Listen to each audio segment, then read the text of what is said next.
everyone. You're welcome to my channel Promotion for Sure. In this video, we are going to talk about employees' feedback and reward system. It's chapter 23 of Human Resource Management, module 6 Advanced Bank Management, CAIIB course. Now, in this lecture, you will appreciate the use of employees' feedback in formulating HR policies. Understand the process of getting employees' feedback through surveys. Understand the process of reward and compensation, and have an idea about compensation system in the Indian banking industry.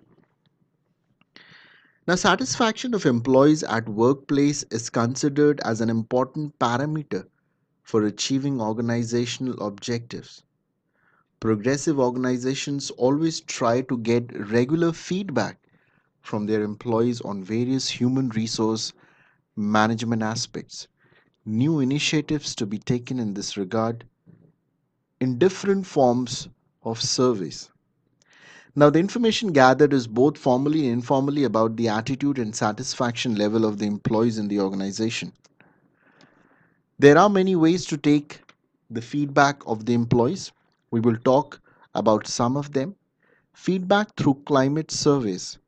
Now, climate surveys are the most popular and prevalent means to gather feedback from the employees. Now, organizations used to measure employees' perception of prevailing climate in the organization is called climate surveys.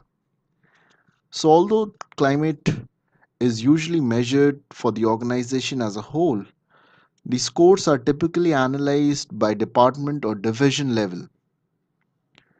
So, the conduct of climate survey may vary from organization to organization based on the nature of business. However, a typical climate survey covers the following aspects: structure, responsibility, reward, risk, warmth, support, standard, conflict, and identity. So let me ask you certain questions. I hope you'll be able to answer these questions in true or false. Question number one: employees' feedback is useful for the organization. Question number two: conducting climate surveys does not serve much purpose as employees do not come out with their views freely. Question number three: the surveys have to be designed well, otherwise, they can be counterproductive. Question number four: the survey questionnaire should be customized for different organizations, keeping in view the peculiarity of the organization. It is beneficial to take the help of consultant for organizing a climate survey. There is no need to develop a questionnaire for the organization as they are available in the market, which can be used across the organization. Now let's talk about the reward and compensation system.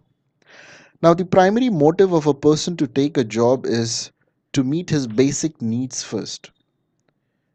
So, what are total rewards? Now, total rewards is described as the full combination of monetary and non monetary investments they make in their workplace to attract, retain, and engage people they need to cooperate its business successfully.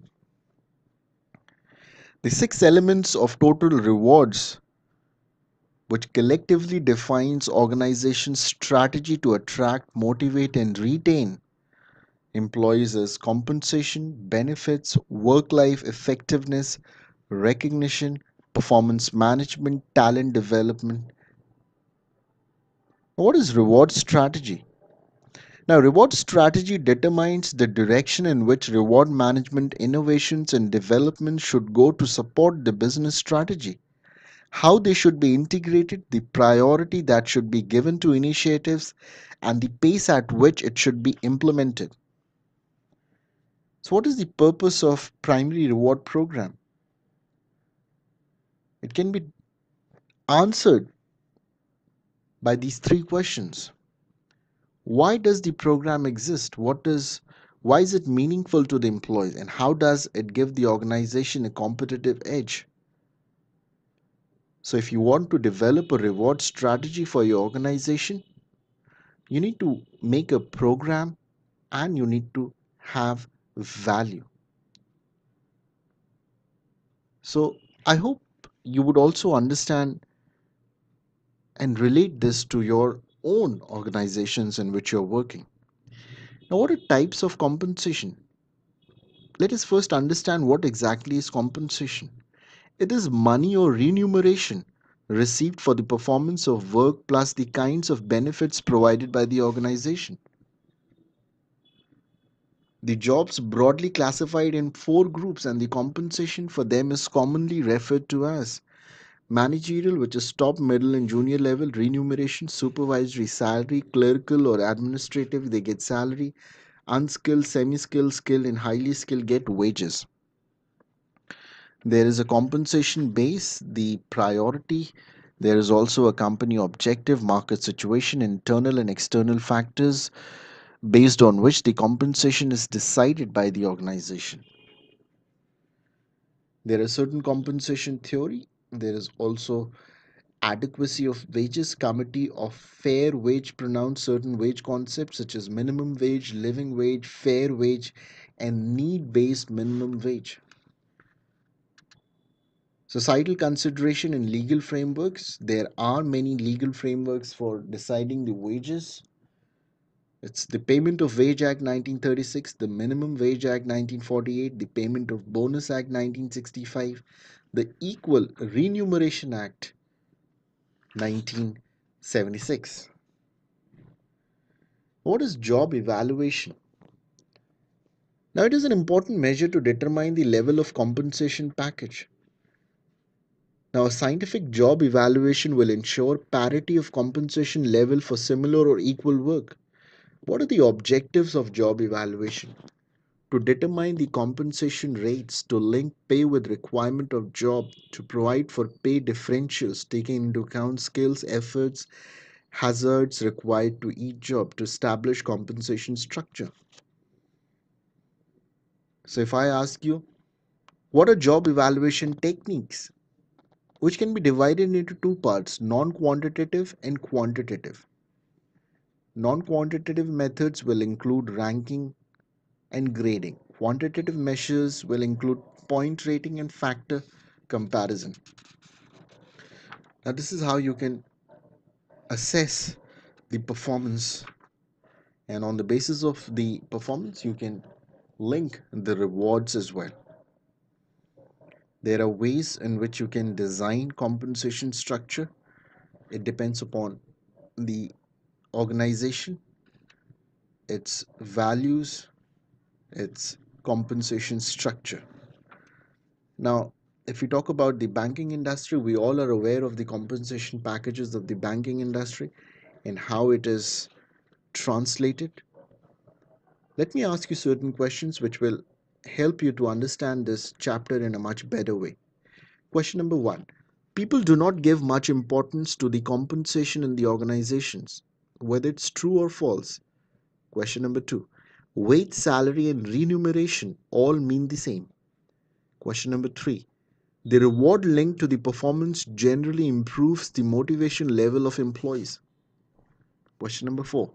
It is not necessary to give market linked wages to employees.